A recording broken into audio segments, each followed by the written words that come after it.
Agnes, totoo ba yan?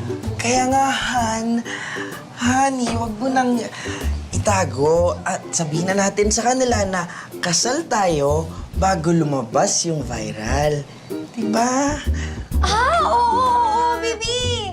Aminin niyo na kay Lola Pepita na kasal talaga kayo ni Inigo. Bakit ba tinatago-tago nito? Tama po. Naku, ito po kasi talaga yung apo nyo. At tamang-tama, sabihin mo na sa school nyo na kasal tayo para hindi ka na nila isuspend. Diba, no? Tama, Agnes!